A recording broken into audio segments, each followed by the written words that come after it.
Saludos, it's your host, Gabe Morales, returning for our coverage of Mexican Mafia members over the past 60 plus years. Today, before we start off, I want to talk a little bit about karma versus luck. Now, I'm sure most of you have heard about karma. This comes from a Sanskrit East Indian religious concept, but I don't think you have to be a believer of Hinduism to understand karma. The basic principle of karma is where the intent and actions of an individual cause influence on the future of that individual. In other words, good intent and good deeds contribute to good karma and happier futures, while bad intent and bad deeds contribute to bad karma and bad things happen to you. Now let's talk a little bit about luck. Luck is basically a belief that defines the experience of improbable events, especially highly improbable positive or negative events. This is more of an interpretation about life and how things happen that are basically random and out of your control. So you may have times where you have good luck and things are going really well for you, or you may have times when you have bad luck, when you're going through rougher times. Many people say that any belief in luck is a basic superstition and lack of a belief in God. Others say that good karma will bring you good luck and bad karma will bring you bad luck.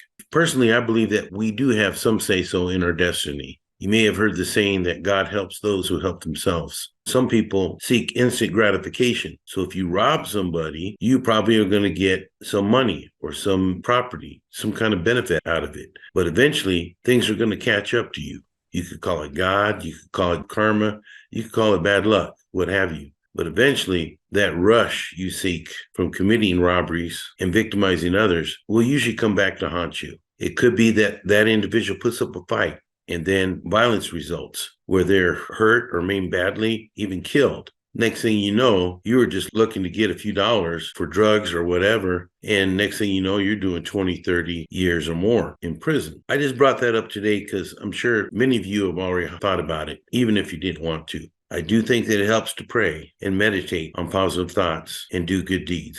So anyways, that's my thoughts for today. As we are starting off with the case, I first will mention Ronald, aka Baby Ron Kaplan. I'm not positive, but I think he might be from El Monte Flores. Maybe it's just because I know a lot of guys in La M that came out of that area. He had a D number and an E number and was born in 1966. He did some YA time in 1981, which means he would have been about 15 years old. He ended up committing a burglary in 1985 where he acquired his D number. He was released, then committed a robbery in 1989 where he acquired his E number. I believe he was made MA sometime in the 1990s, and I'm not sure of his current status. Next, we have Christian, a.k.a. Pelon Knighton. Now, this guy I heard about from Redondo PD when he was just coming up as a hardcore sureño, and later he became a camarada. Redondo PD told me this guy was very, very active. He always had very much a warrior mindset and would study the art of war. He was involved in the robbery of a liquor store in November 1997, whereby the store owner, Sammy Judy, was murdered. Eventually, he was the main suspect in that murder, along with Frankie Lujan. After they're arrested and incarcerated in the LA County Jail, Knighton, Lujan, and the dentist Ray Morris were convicted of killing Robert Hernan, who was killed in a cell, and his body was moved to a shower area to try to throw investigating deputies on. Like I said, Knighton acquired a reputation for being a warrior, a real soldier. Understand that he stabbed bullets of the Nazi lowriders and did a lot of time in the cork and shoe. Eventually, he says he dropped out for a couple of reasons. Mainly that he was ordered to stab his cellie, but investigators say actually it was the cellie that was going to stab him, so he locked it up. I believe he also had been stabbed at the LA County Jail prior to that. He appeared on lockup, raw, as seen here. What, Mexican Mafia member? Can you tell us why you chose to leave that gang life behind you and debrief? I found myself in a position to go ahead and get a cellie after 9 years and go ahead and have basically a normal program. I was put in a position to whether I kill this individual or I come this way. According to Christian, the Mexican Mafia wanted him to murder his new cellie. But the IGI informed our producers that Christian approached them, fearing his new cellie was going to kill him. Either way, dropping out was something Christian never thought he would do. The fact that it even entered my mind, I was defeated. I knew then, because that was never an option. It was either kill or die. That was it. Oh yeah, you know what? The first thing that popped in my head, I'm gonna go ahead and do this, dude. And after sitting there rotting by myself, it finally popped in my head that third but unthinkable, you know, come this way as far as do the debriefing process, go out and program. And you feel comfortable with that decision? It's funny, I honestly believed that because the decision itself tore me up. It was tearing me up in the few days that it was actually in my head, and as I was riding the kite to the floor officer, it was tearing me up. I've been in some straight wars. I've been hit, I've been shot, I've been ran over, crowbarred, and I've done the exact same damage. And I could honestly say that that was the roughest thing I ever had to do. That was my life, my whole lifestyle. Giving that up, that's what that was on that piece of paper. Throwing that away was crushing me. But once they walked me off that tier, a huge ass weight was lifted off my shoulders, and I could say that honestly.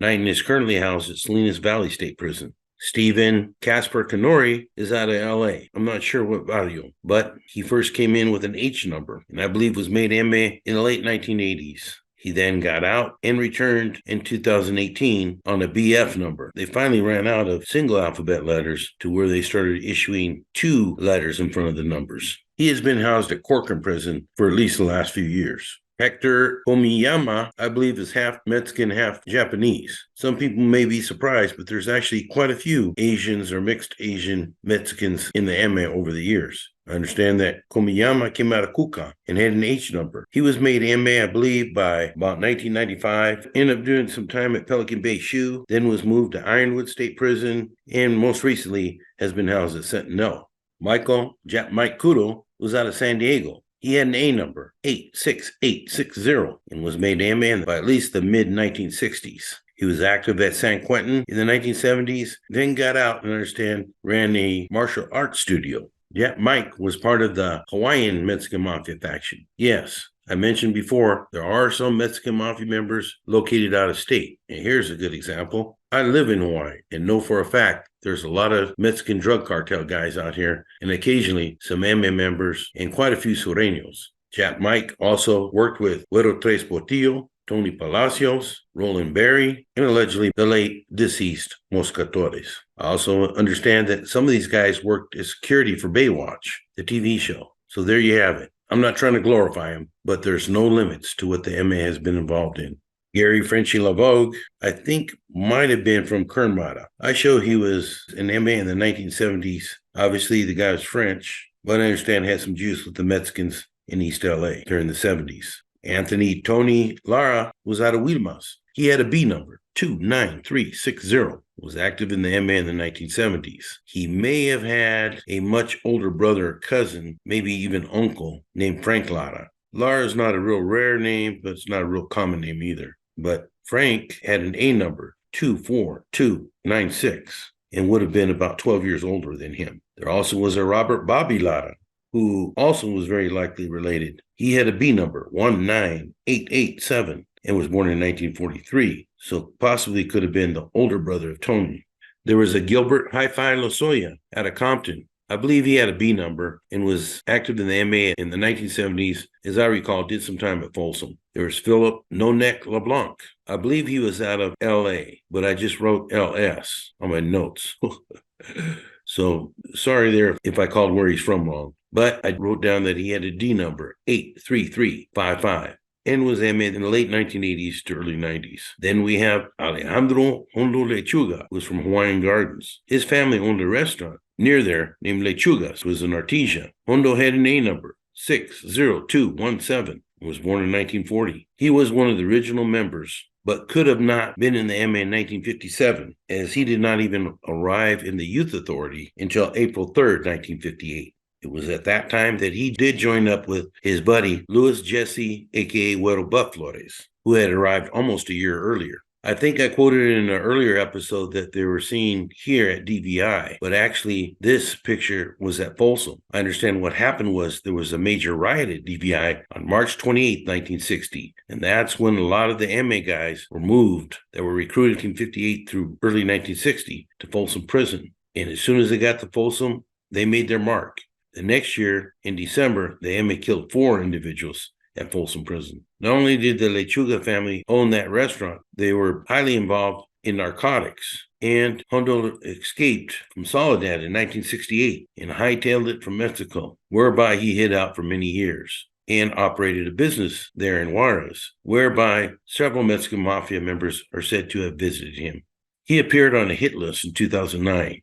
To be honest, I'm not sure he's even alive, but he has been labeled no good since at least 2009. There also was a Gilbert Lechuga. I believe he was the older brother of Hondo. Gilbert had a B number, 14108, and was born in 1937, making him about 3 years older than Hondo. But I show he was active in the MA by at least the 1970s.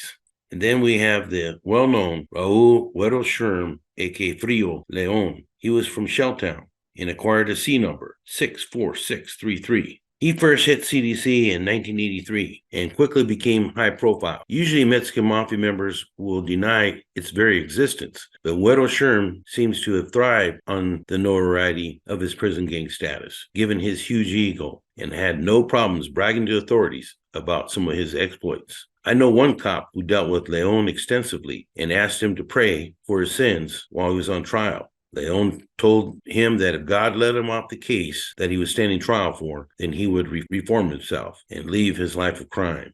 But he was found guilty and told this cop, hey, I guess it didn't work. He then went on to say that it was all right because one day he would be running La MA. There is no official number 1 role in the organization, but Leon did become one of the top 4 meseros, or table leaders, who had the final say on many Mafia operations, such as taxation and other ways the MA was run. In keeping his promise, he worked his way up the ladder and was one of the first inmates incarcerated at Pelican Bay when it opened in 1989. Güero Sherm is a big guy, about 6 feet tall, and quickly put on multiple Mexican Mafia tattoos. He also was known as being a major communicator with other MA members and camaradas who he had working for him on multiple yards, as seen in this huila here. He even talks about the mesa and happy hunting, which is code for going out to get the individual he ordered him to hit. He also mentions an article he read on San Ojeda. So this guy was deep in the mix. One of his main communication channels was Margaret Adelita Guerrera Ferro. Adelita was a famous Mexican fighter during the revolution, and Guerrera means warrior. She was a school teacher and was at least at one time married to parolee and lived in the Los Angeles area, San Fernando Valley to be exact. She was a UC Berkeley alumni and found to be in contact with over 140 inmates, whereby she acted as and maintained mail drops for multiple Mexican Mafia members, including Güero Sherm.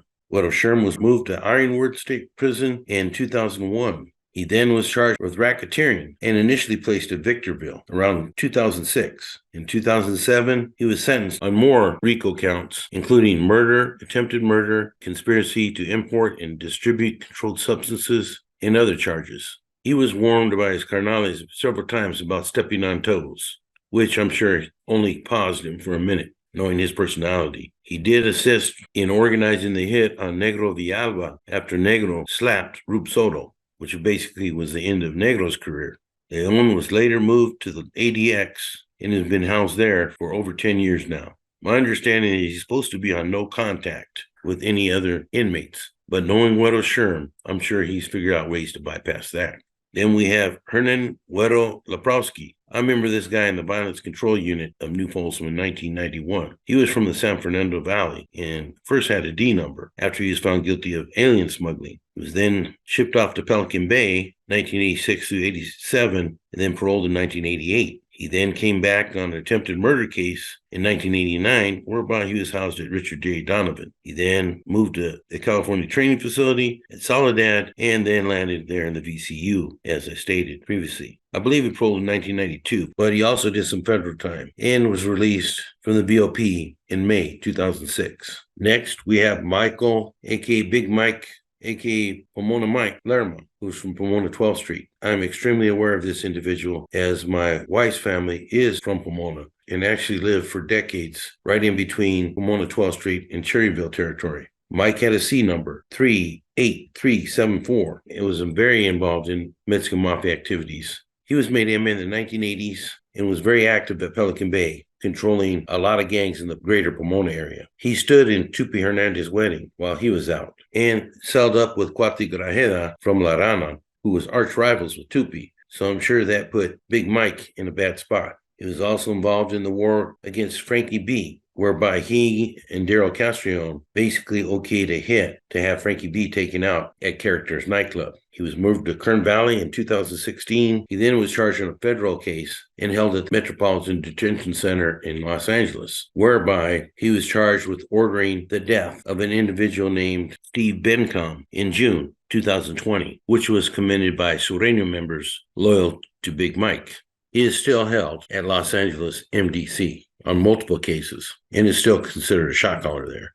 There's also a Robert Little Rob Lerma from Bakers. He had a P number and was one of the younger MM members, having been born in 1979. He was held at Corcoran in 2016, and I show has not been in custody as of at least 2021. There's also Daryl Sleepy Lascalet, who is from San Francisco Mission. He had a C number, 19007, was very active in the MA in the 1980s at San Quentin. Understand that he murdered a guy named Diamond de Sacra. That was either the guy's moniker or he may have been from Diamond Street. To be honest, I don't recall exactly. But he was very much active there at Folsom Prison and hung around the big dogs. I mean, guys like Topo Peters, who's considered one of the top Mexican Mafia guys, as well as Blue Norris, who was the #1 general in AB at the time. I'm not sure of the current status of Sleepy. I did have his brother, Glenn Pinky Lascalet, who had a B number, 40298, at New Folsom C facility. Pinky had been involved in the MA since the 1970s and 1980s, like his brother. I show he was no longer in custody as of at least 2012. And of course, we have Eddie Potato Nose Loara, who was one of the original Mexican Mafia members. He was named Potato Nose because of the shape of his nose. He came out of Guerra de Loma and was very close to Huerba Flores, having landed at DVI in January 1958. He was involved in multiple homicides at San Quentin prison, and then I understand paroled in the mid-70s. He was also close to Joe Morgan, as seen here, and Dennis Canos, a.k.a. Dennis from Fontana, who was an Aryan Brotherhood member with ties to IMA. He's also close to Bobby Hedberg. It is my understanding that Bobby gave Maria Crystal Alonso, who was affiliated with the Manson family, seen in between Potato Nose and Joe, to Joe Morgan to do with as he pleased. The other ladies pictured there are wives of Weddle Buff, Eddie Loara, and Dennis Canos. Eddie Loara decided to retire. I guess the Carnales left him alone because he had already put in enough work. And so I got to cut it off there. I hope you enjoyed what you heard so far. Part 2 of the L last names will be coming up soon. For now, this is Gabe Morales signing off for Gangsters, Cops, and Politicians. Open your eyes.